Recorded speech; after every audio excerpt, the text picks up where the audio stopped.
చెరగని రెండు మనసుల దూరం చల్లగా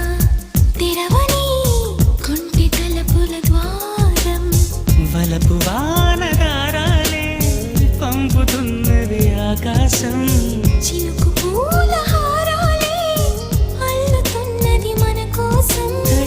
తడిపి తనతో నడిపి హరివిల్లును వంతెన వేసిన శుభవేళ